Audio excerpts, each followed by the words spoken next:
Gracias.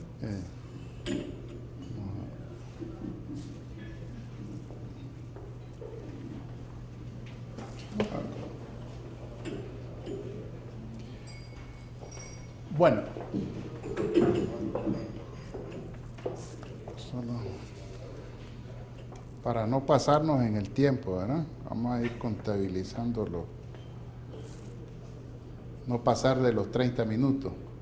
Bueno, entonces el tema es ese, ¿verdad? Es el de la angiotac coronaria.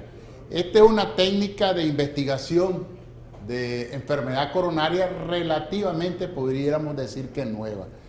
Vean ustedes que en la evaluación no invasiva del árbol coronario, las investigaciones y desarrollos tecnológicos han sido feroces en los últimos años, tanto para la tomografía axial computarizada, que es el tema de hoy, como para la resonancia magnética cardíaca, con lo cual discúlpeme que aquí hubo un error, ¿verdad? Es aquí, 2 puntos, tomografía axial computarizada, con la cual se abrió la posibilidad de evaluar el lumen, la luz de la arteria coronaria, además de la pared arterial. Es una ventaja que tiene sobre el cateterismo, sobre la invasiva, ¿verdad? En que esto se ve principalmente el lumen, pero en la tomografía, además del lumen, logramos ver la pared arterial. Y lo otro, ¿verdad? Importante que todavía, ¿verdad? Sabemos perfectamente de que la coronariografía invasiva ha sido considerada por más de 40 años como el patrón de oro para establecer el diagnóstico, pronóstico y tratamiento de la enfermedad coronaria. Y el otro que está es el ultrasonido intravascular, que aquí en Nicaragua todavía no se ha comenzado. Entonces, vamos a insistir básicamente en la tomografía axial computarizada. Vean ustedes que es bien importante que en la tomografía, cuando ordenamos un estudio de este tipo, tomen en cuenta que hay que utilizar beta bloqueadores. ¿Por qué? Porque tenemos que conseguir la frecuencia más baja posible que permita, con la velocidad del equipo, dar una imagen más nítida, más adecuada. Lo ideal es mantenerlo a una frecuencia cardíaca menor de 60 latidos por minuto. Tomen en cuenta esto cuando ordenen una angiotac, ¿verdad? De que el paciente debe de llegar con una frecuencia cardíaca menor de 60 utilizando beta bloqueadores. Yo uso básicamente el Inderal, el propranolol, porque es de acción corta. Entonces tengo que ponerme en contacto con el paciente cuando ustedes la ordenan, ¿verdad? Tienen que entrar en contacto, en este caso conmigo, ¿verdad? Para poner y hablar con el paciente y decirle que 1 o 2 horas antes tome Inderal. A ver si está indicada, contraindicada, hay que platicar estos aspectos. Pero sí es bien importante que el paciente tiene que tomar beta bloqueador con la intención de mejorar la frecuencia cardíaca a menos de 60 latidos por minuto. La otra cosa es que si el paciente tiene alguna arritmia significativa, también hay que valorar la situación, aun cuando tenemos un equipo muy bueno, pero hay que valorar la situación para ver si realmente va a dar beneficio o no, porque la arritmia predispone a obtener unas imágenes no adecuadas. Vamos con respecto a la coronariografía y su capacidad diagnóstica. Vean ustedes que su alto valor predictivo negativo por encima del 96%, ¿verdad? Posiciona a la coronariografía no invasiva por tomografía, o también conocida como angiotac de coronaria, como una herramienta diagnóstica poderosa para descartar la presencia de enfermedad coronaria. Definitivamente que este procedimiento va a ayudar a hacer el diagnóstico de una enfermedad coronaria. Ya vean ustedes el valor predictivo negativo. En estos numerosos estudios de validación que tienen como patrón de oro la angiografía invasiva por cateterismo, se demuestra su alta sensibilidad, más del 90%, especificidad, más del 95%, y valor predictivo positivo y negativo, más del 75% y más del 98% respectivamente, en los análisis por segmento, incluidos los análisis de arteria. Y de otra parte, en el análisis por paciente, la sensibilidad se ubica por encima del 97%, la especificidad alrededor del 90%, El valor predictivo positivo asciende por encima del 90% y se mantiene un excelente valor predictivo negativo. O sea, definitivo, insisto, la angiotac es de primera para hacer el diagnóstico de enfermedades coronarias. Vean ustedes, y solo para recordarles, la decisión de si se va a hacer un angiotac o no, en gran parte depende de ¿qué? Depende de las probabilidades pretest de enfermedad coronaria. Esta es una de las tablas quizás más usadas, ¿verdad? Que las probabilidades, dependiendo de la edad, dependiendo del sexo, dependiendo del tipo de dolor, si es un dolor típico de angina de pecho o una angina atípica o un dolor torácico no anginoso. Dependiendo de eso, entonces se va a determinar, ¿verdad? Si el paciente tiene un riesgo bajo, intermedio o alto. ¿Por qué es importante ya categorizar al paciente? Porque esto es lo que nos va a ayudar a decir si hay que mandar una angiotac o no, no hay que mandarla. Vean ustedes otro concepto que es bien importante, ¿verdad? Es relativamente, pudiéramos decir, sencillo, pero necesario, es que los niveles de evidencia y características son el A, el B y el C. Nivel de evidencia A. Múltiples estudios clínicos, más de 3, donde se caracterizan subpoblaciones en las cuales existe una clara consistencia entre el efecto benéfico o de utilidad del procedimiento. El A quiere decir que hay información, información bastante buena. Aquí hay que tomar en cuenta que el angiotac es un procedimiento relativamente, pudiéramos decir, nuevo, en que todavía se necesita una evidencia más fuerte. Para que adquiera para facilitar para facilitar el cuándo mandarla y cuándo no mandarla, pero todavía faltan estudios consistentes. Pero aún así, los pocos estudios que pudieran haber los clasificamos en A. En B, estudios clínicos limitados, 2 o 3 estudios, y el C, estudios clínicos muy limitados, 1 a 2 estudios. Entonces, vamos a utilizar estos niveles de evidencia para ir diciendo las posibles indicaciones, ¿verdad? Y dependiendo para que ustedes vean A, B o C. A, bueno, aceptable. B, bueno, más o menos aceptable. C, está discutible, pero hay evidencia poca, pues. Entonces, la tomografía, ¿verdad?, cardíaca proporciona 2 formas de evaluar la aterosclerosis coronaria. Cuando ustedes van a utilizar la tomografía, la primera se realiza sin inyección del medio de contraste iodado, con objeto de detectar y medir el calcio arterial coronario. Es lo que llamamos el score coronario. Aquí no se utiliza ningún tipo de medio de contraste. Solo se le lleva al paciente, se le hace el TAC y se mide la cantidad de calcio que tiene en sus coronarias. Eso no requiere, como les decía, ningún tipo de medio de contraste. Y el segundo método en que el examen se realiza con la inyección de medios de contraste iodados, utiliza protocolos de imagen más sofisticados y permite detectar las componentes de la placa no calcificado y caracterizar la propia placa. Ya aquí sí requiere un medio de contraste. Como ya requiere un medio de contraste, volvemos, a veces pudiera haber, aun cuando los medios de contraste actuales son bastante seguros, pero siempre hay que investigar la posibilidad de alergia y todas estas cosas. Pero estos son los 2 tipos que ustedes pueden mandar. Vamos a las recomendaciones y niveles de evidencia para el score de calcio coronario. ¿Cuándo nosotros realmente tenemos que mandar el score de calcio coronario? Vamos a comenzar quizás un poquito al revés. ¿Cuándo no está recomendado? En el que ustedes que no está indicado mandar un score de calcio. Un tamizaje en pacientes con riesgo cardiovascular alto, paciente diabético, un paciente con un infarto, un paciente que tiene un riesgo cardiovascular alto, no vale la pena realmente mandar un score de calcio, porque el score precisamente lo que nos va a decir o nos va a ayudar es a ver el riesgo cardiovascular, el pronóstico cardiovascular que tiene un paciente. Si ya sabemos que es alto, pues realmente no vale la pena. Ustedes ven que tiene una evidencia A, o sea que hay bastantes estudios que están de acuerdo en que no hay que mandar un score de calcio a un paciente de alto riesgo. El tamizaje en pacientes con riesgo cardiovascular bajo, al revés, si el riesgo cardiovascular es bajo, ¿verdad? Menos del 10%, entonces tampoco es necesario mandar un score de calcio coronario. Los altos o los bajos no vale la pena y vean ustedes que es A.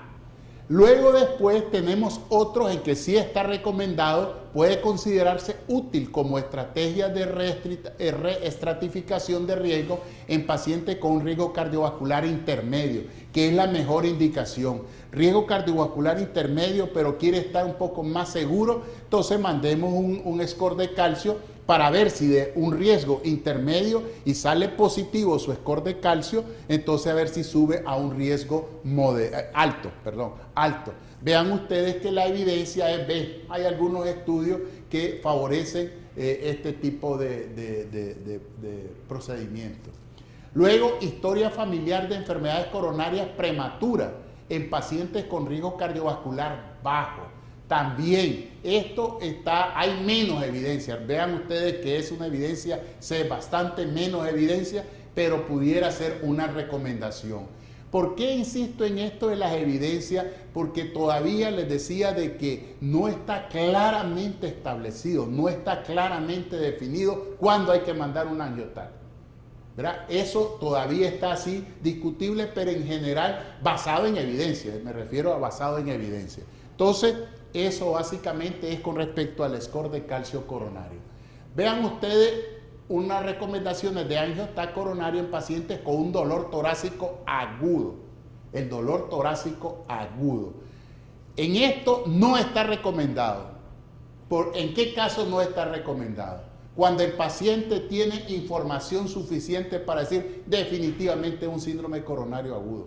Cuando el paciente tiene una probabilidad clínica alta, cambios electrocardiográficos del segmento ST y elevación enzimática. Este paciente, si ven que tiene toda clínica, electro y enzimas altas, ¿para qué vamos a mandar una angiotac? Aquí lo que hay que mandar es un cateterismo coronario. Entonces, y aquí hay evidencia bastante.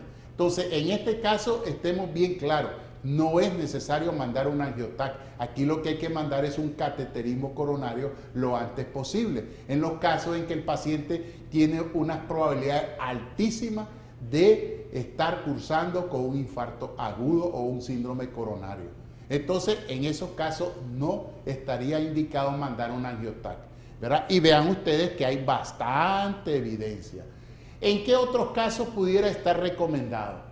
Dolor torácico de etiología no clara, cuando la sospecha de síndrome coronario agudo es menor frente a descartar tromboembolismo pulmonar o disección aórtica.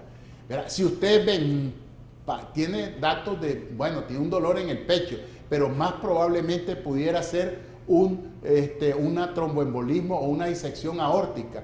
Ahí pudiera estar indicado. ¿Por qué? Porque en el angiotac también vamos a ver, podemos ver el tromboembolismo, más aún con los equipos que se tienen en el hospital, y ya ni se diga una disección aórtica. Entonces el diagnóstico es rapidísimo con estos métodos, con el angiotac que tenemos. Entonces, y hay evidencia pues más o menos aceptable, ¿verdad?, de que en ese caso pudiera estar recomendado. Probabilidades clínicas bajas a intermedias con electrocardiograma y biomarcadores enzimáticos normales. Baja, pero está con el dolor torácico, pudiera mandarse. No hay suficiente evidencia, pero pudiera mandar. Si se manda, nadie les va a decir qué bárbaro, hiciste algo malo, ¿verdad? Pero sepan de que la evidencia es poca, ¿verdad? Probabilidad clínica baja e intermedia y electrocardiograma no interpretable. En ese sería, la evidencia es B. Probabilidad clínica baja e intermedia, electrocardiograma no diagnóstico o biomarcadores enzimáticos dudosos, pues entonces también es B. En estos pudiera estar recomendado. Cuando ustedes tengan un dolor torácico agudo y no hay suficiente elemento para decir, las probabilidades de que tenga una enfermedad coronaria son bien altas. Si las probabilidades son bien altas, no hay que mandar angiotac. Si las probabilidades son bajas de que esté cursando con una enfermedad coronaria, entonces en ese caso y un dolor torácico agudo pudiera ser una indicación mandar angiotac para aclarar el diagnóstico. Luego tenemos recomendaciones para angiotac de coronaria en pacientes con dolor torácico no agudo. El paciente que no llega de emergencia, llega a la consulta que un dolorcito ahí que yo tengo, ¿verdad? Entonces ahí pudiera ser algunas indicaciones. Vean ustedes recomendado probabilidad clínica pretest intermedia con electrocardiograma interpretable y capacidad para hacer ejercicio. En estos casos, pues es preferible. Si el paciente, recuerden que el diagnóstico de las enfermedades coronarias clínica, la clínica es fundamental. Ponerse a oír al paciente el dolor, que describa el dolor, a eso hay que ponerle pero un interés tremendo porque por ahí puede comenzar el diagnóstico. El electro, el ultrasonido y la prueba de esfuerzo, con eso se hacen bastante cercanos, pueden ustedes hacer el diagnóstico de una enfermedad coronaria. Pero si no, y aún con esto tenemos dudas, pues cuentan con un nuevo procedimiento que es la angiotac coronaria.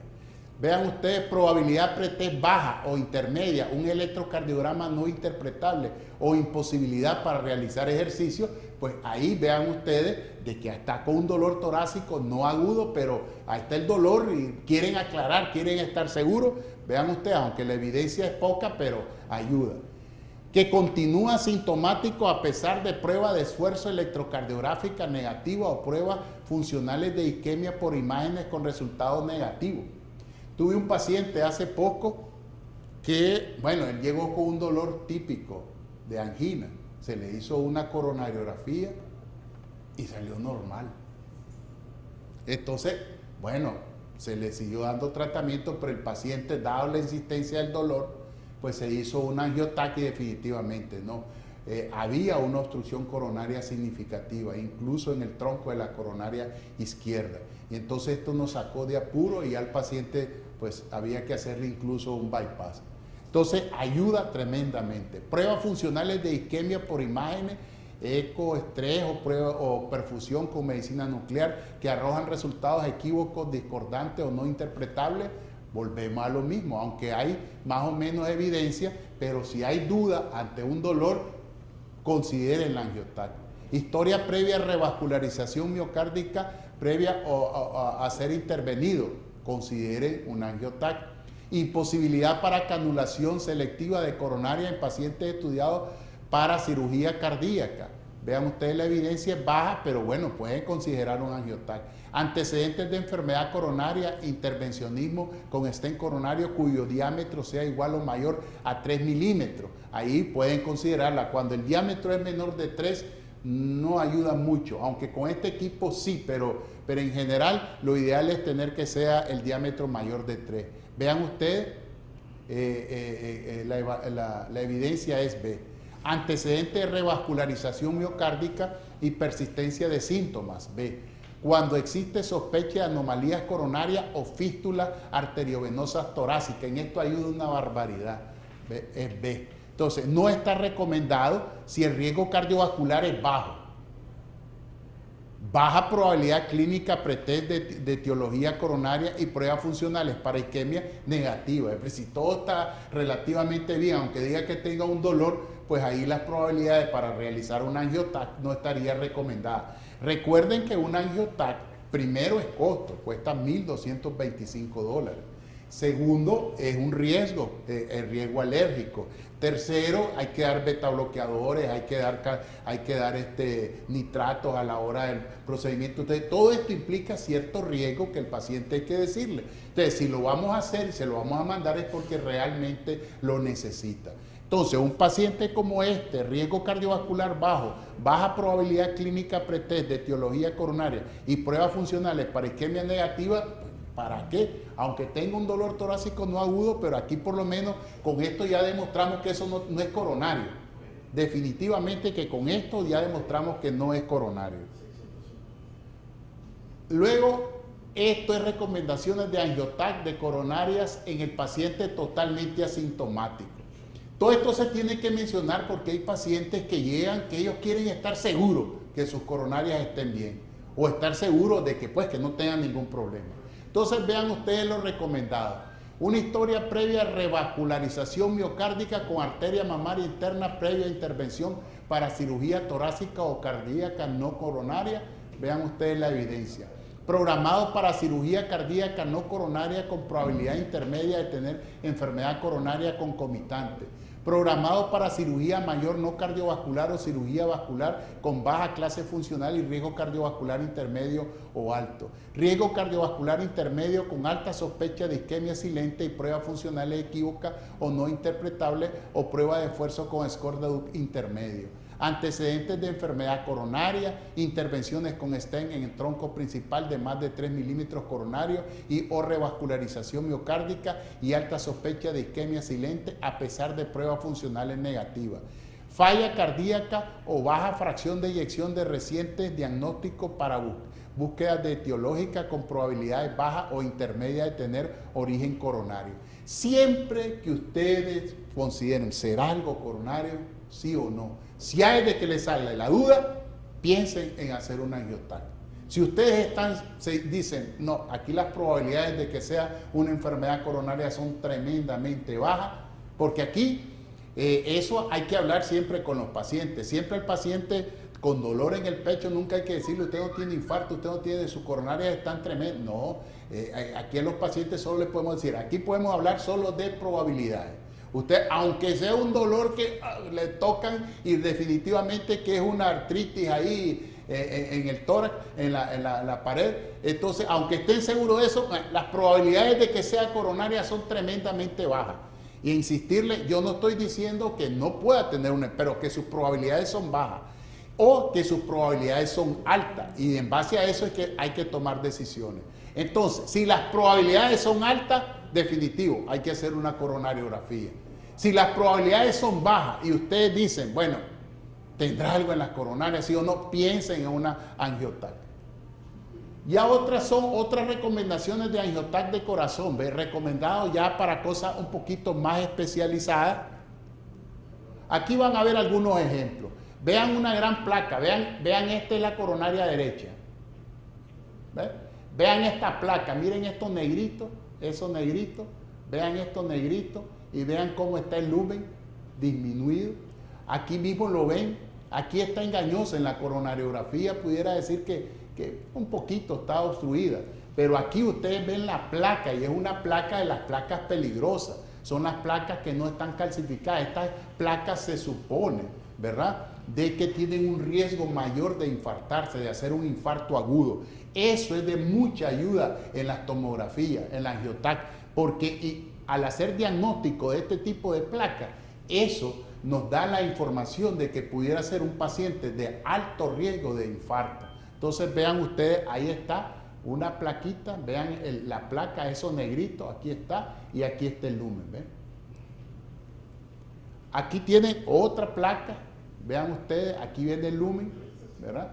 Este es la TAC, la angiotac, vean ustedes, y aquí tiene esas placas, son placas duras que le llamamos, son placas de alto riesgo de infarto. Aquí se ven en la coronariografía. Aquí lo mismo, vemos otra plaquita, ¿verdad? Un poquito calcificada, aquí lo mismo. Este es en la coronaria, es la misma, pero en la coronariografía. Aquí para algo muy importante, y es que ustedes ven que de aquí sale la coronaria derecha, pero en la coronaria derecha, anómalamente, sale la coronaria izquierda y toma un rumbo que la hace peligrosa. Eso, las angiotac ayudan una barbaridad cuando ustedes tengan la sospecha de que pudiera haber una anomalía en las salidas de las arterias coronarias. Aquí es bien interesante esto, ¿eh? Aquí va la coronaria derecha y de ahí de la coronaria derecha, el tronco de la coronaria derecha, sale la coronaria izquierda y toma un rumbo peligroso porque cae en ese surco en el que puede oprimirla y darnos problemas serios. Aquí este es ya un stent, ¿verdad? Lo mismo, aquí es un puente y ahí hay una obstrucción en este nivel. Aquí lo mismo, un stent con diámetro mayor a 3 milímetros. Vean ustedes que logra pasar el material de contraste, ¿verdad? Aquí lo ven. Aquí ustedes están viendo las tres clásicas maneras de hacer el diagnóstico. O sea, ven una placa blanda, esta placa blanda no calcificada, se supone que son de alto riesgo y pueden no tener síntomas, pero este es el típico paciente que a lo mejor cualquiera de nosotros puede tenerle y anda tranquilo. Y andar con esta placa ya implica que hay que cuidar esmeradamente todos los factores de riesgo cardiovascular. Esa es una de las ventajas del angiotac, es que vienen ustedes y si encuentran este tipo de placa, pues hay que cruzar dedos y cuidarse bien. Los factores de riesgo hay que cuidarlos, pero de una forma exhaustiva. Aquí tienen otra placa mixta en que está la placa, ¿verdad? Pero también es calcificada. Y aquí tienen otra en que es básicamente calcificaciones. Estas tienen mejor pronóstico, es menos probable que vayan a hacer un infarto. En síntesis, la tomografía computada y resonancia magnética, digo esto porque insistían también en lo de la resonancia magnética, son dos modalidades de imagen distintas con diferentes utilidades en la evaluación del corazón. La tomografía computada, por su alta resolución espacial, permite una adecuada visualización de estructuras tan finas como las arterias coronarias, pudiendo además evaluar funciones cardíacas y el resto de anatomía cardíaca y torácica. Sus grandes desventajas son la radiación, por eso es el otro factor que hay que considerar. Aunque con estos equipos que tenemos en el hospital, ese riesgo es bastante más bajo, pero es riesgo al fin y al cabo. Son la radiación que emite y la dificultad en analizar adecuadamente el lumen arterial en caso de existir extensas calcificaciones. Esto se decía antes, pero con estos equipos modernos ya eso no es problema. Y en stents menores a 3 milímetros de diámetro. Creo que es la última. Entonces, en resumen, si el diagnóstico de enfermedad coronaria ustedes creen que es alto, no pierdan tiempo con un angiotac, hay que mandar cateterismo. Pero si ustedes creen, la sintomatología es toda dudosa, pero ustedes dicen, pero puede ser una coronaria que esté, ahí sí manden angiotac. Bueno, sí.